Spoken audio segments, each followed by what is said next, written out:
오늘은 2026년에 신생아를 위한 복지 혜택과 출산 후에 꼭 신청해야 하는 것들에 대해서 알려드릴게요. 신생아를 둔 부모님들과 예비 부모님들을 위해서 꼭 필요한 정보를 준비했으니 끝까지 시청해주세요. 출산을 하고 나면 정말 정신이 없어요. 산후조리도 해야 하고 신생아를 돌보다 보면 하루가 어떻게 지나가는지 몰라요. 그런데 꼭 해야 하는 출생신고, 어린이집 입소대기나 신생아 복지 혜택인 첫 만남 이용권, 정기료 감면, 어떻게 받고 언제까지 신청해야 하는지 챙겨야 할 것들이 정말 많아요. 문제는 이런 혜택들이 알아서 들어오는 게 아니라는 겁니다. 신청 기한이 정해져 있어서 모르고 지나가면 혜택을 놓치는 경우가 정말 많아요. 출산 후 받을 수 있는 현금성 지원과 주거 지원까지 합쳐지면 적게는 수백만 원에서 많게는 수천만 원까지 차이가 나요. 그래서 오늘 영상에서는 출산 직후부터 가장 먼저 해야 할 일부터 순서대로 정리해 드릴게요. 특히 이건 언제까지 신청해야 하는지, 온라인으로 가능한지, 놓치기 쉬운 혜택은 무엇인지까지 함께 정리해 드릴게요. 출산 후 가장 먼저 해야 하는 것은 출생신고예요. 출생신고는 출생일로 1개월 이내에 해야 되고요. 신고가 완료되어야 아이의 주민등록번호가 생성이 되고 복지 혜택 신청이 가능해져요. 병원과 연계된 온라인 출생신고가 가능하기 때문에 정부24를 통해 모바일로 간편하게 신청할 수 있어요. 행정복지센터에 방문해서도 신청할 수 있는데요. 모바일로 아내분이 병원에 입원해 있는 기간 중에 하기를 추천드려요. 이 기간 출생신고를 권하는 이유는 본격 육아가 시작되기 전이기도 하고요. 어린이집 입소대기 신청 때문입니다. 꼭 출생신고할 때 같이 해주세요. 아직 어린이집 갈 날이 한참 남았는데 언제 보낼지도 안 정했는데 벌써 신청해야 하나 싶은데요. 지금은 잘 모르지만 어린이집 갈 때가 되었을 때 가고픈 어린이집은 대기자가 보통은 많기 때문에 출생신고와 함께 입소대기를 걸어두는 것을 추천드려요. 아이사랑 홈페이지를 통해 신청할 수 있는데요. 특히 중요한 점은 입소 연락이 왔다고 해서 바로 보내야 하는 게 아닙니다. 어린이집은 입소 연락이 와도 입소 연기를 신청하면 되기 때문에 아직 너무 어린데 어떡하지? 걱정하지 마시고 일단 대기부터 걸어두는 것을 추천드려요. 주변 분들 이야기를 들어보면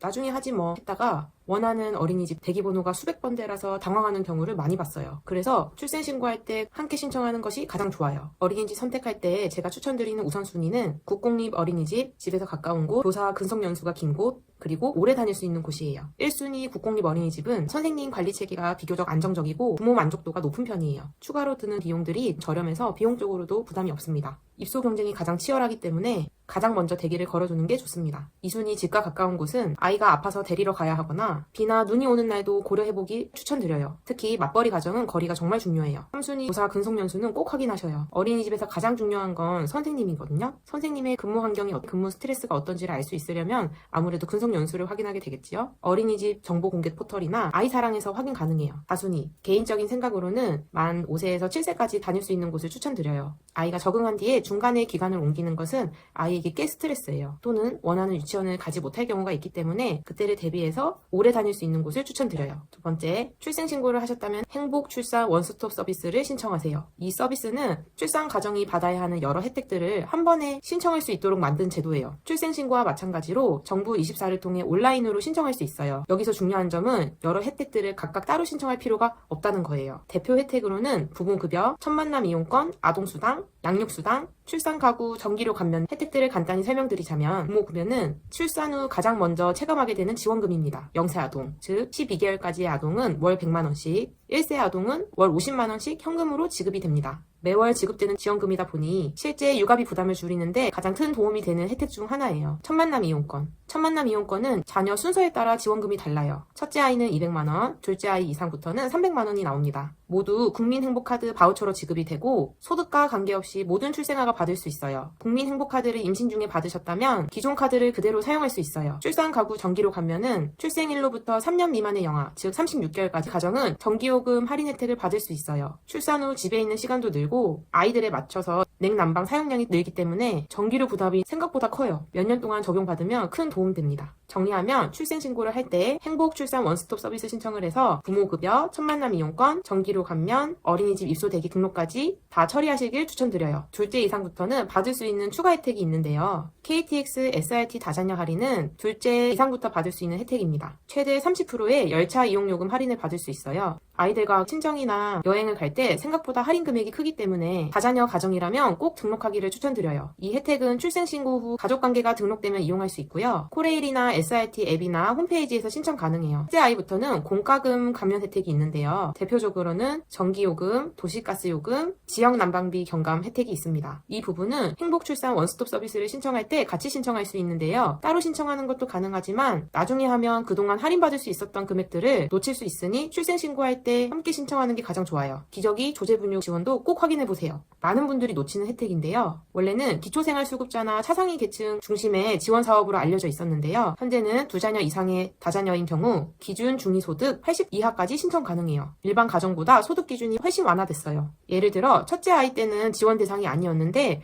둘째를 낳고 나서는 지원 대상 가정인 경우가 굉장히 많아요. 우리는 소득 때문에 안 될 것 같은데 생각하지 마시고 꼭 확인해 보시길 추천드려요. 지원 대상이 되면 기저귀 지원이 월 9만원 상당, 조제분유 지원이 약 11만원 상당 지원을 받을 수 있어요. 1년만 받아도 100만원이 넘는 금액이기 때문에 꼭 확인해 보세요. 네 번째, 보건소에서 받을 수 있는 무료 서비스입니다. 보건소는 출산 후에도 산모를 위해서 많은 서비스를 지원하는데요. 추천드리는 서비스로는 산후 우울증 선별검사, 심리 상담 연계, 모유수유 교육, 모유수유 클리닉 등이 있어요. 산후 우울증은 결코 드문 일이 아닙니다. 국내외 연구에 따르면 출산 후 산모의 약 10에서 20% 정도가 산후 우울증을 경험하는 것으로 알려져 있는데요. 제가 체감하기에는 대부분의 산모들이 산후 우울증을 겪는 것 같은데 우울감이 지속되고 이유 없는 눈물이 계속 흐르고 무기력함이 계속된다면 혼자 참지 마시고 보건소를 통해 서비스를 적극적으로 받으시길 추천드려요. 그리고 저는 첫째를 출산했을 때 조리원에서 가슴 마사지를 받았었는데요. 한 번 받는데 8만 원이었습니다. 당시에는 보건소에 그런 서비스가 있는지 모르고 필요할 때마다 비용을 내고 받았는데 둘째를 준비하면서는 가장 먼저 보건소에 모유수유 지원해줄 수 있는 서비스가 있는지 확인해봤어요. 다섯 번째, 놓치면 정말 아까운 주거 혜택. 사실 출산 후 받는 혜택 중 가장 큰 금액은 부모급여나 천만남 이용권이 아닐 수도 있습니다. 부모급여나 각종 바우처는 수백만 원 수준이지만 주거 혜택은 잘 활용하면 수천만 원에서 많게는 1억 원 이상의 차이를 만들 수 있어요. 그래서 지금 당장 집을 살 계획이 없더라도 반드시 알아두셔야 해요. 먼저 신생아 특례대출인데요.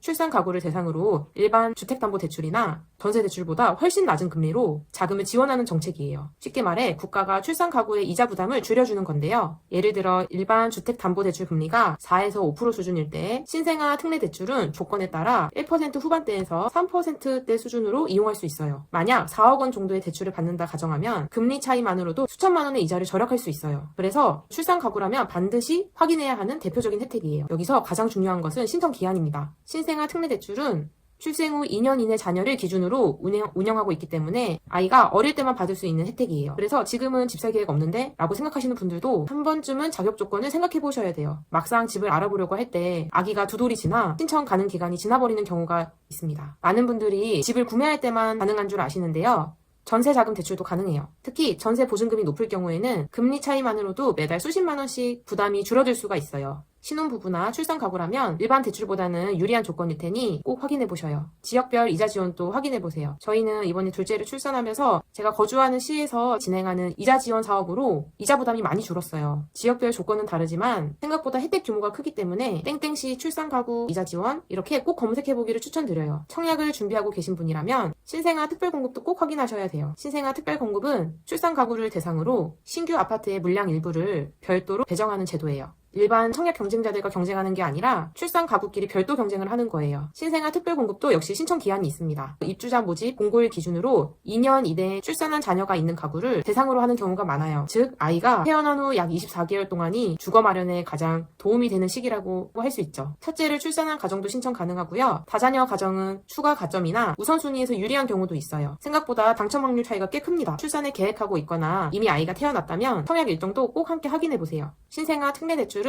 주택도시기금 또는 취급하는 은행의 앱이나 홈페이지를 통해서 확인할 수 있고요. 신생아 특별공급은 청약홈에서 모집 공고를 확인할 수 있어요. 요즘은 대부분 온라인 조회나 사전 자격 확인이 가능하니 출산 후 적어도 한 번은 꼭 해보시길 바래요. 기존 대출이 있다면 원금 상환 유예도 가능합니다. 출산이나 육아휴직으로 소득이 감소한 경우 일정 기간 동안 원금 상환을 미루고 이자만 납부할 수 있는 제도를 운영하고 있어요. 저는 첫째 때는 내가 복직을 할 건데 굳이 이걸 할 필요가 있나 신청하지 않았는데 둘째 출산까지 이루어지고 나니 저의 복직은 생각보다 뒤로 밀리고 육아휴직 급여가 멈춰지고 외벌이 생활이 생각보다 길어지니 원금 상환 유예 제도가 저희 가정에 큰 도움이 됐어요. 출산을 하고 어떻게 상황이 변할지 모르기 때문에 이 제도를 적극적으로 이용하시길 추천드려요. 그리고 이미 집이 있어도 꼭 확인해보세요. 나는 이미 집을 샀는데 해당 없겠네 라고 생각하시는 분들도 있는데요. 오히려 기존 주택담보대출 이용하셨던 분들은 더 확인해 보셔야 해요. 대출 갈아타기가 가능한지, 신생아 특례 대출로 전환이 가능한지, 원금 상환 유예가 가능한지, 현재 이미 대출을 일으킨 은행에 문의해 보시는 걸 추천드려요. 부모급여 100만 원도 물론 큰 도움이 돼요. 하지만 매달 나가는 대출 부담이 수십만 원씩 줄어드는 것이 체감 효과가 훨씬 큽니다. 그래서 출산 가구라면 부모급여 1000만 원 이용권만 챙길 게 아니라 신생아 특례 대출, 신생아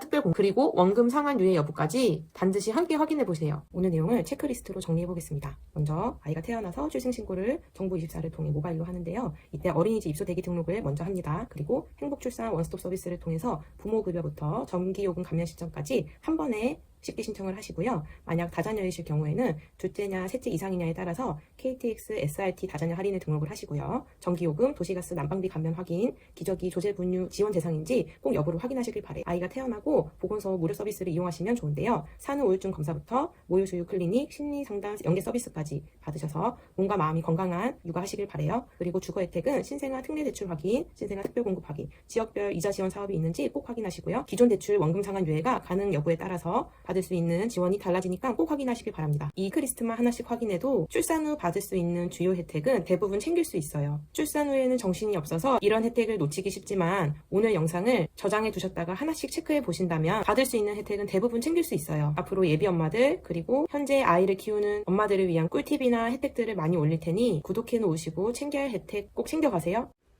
영상이 도움이 되셨다면 구독과 좋아요 부탁드립니다.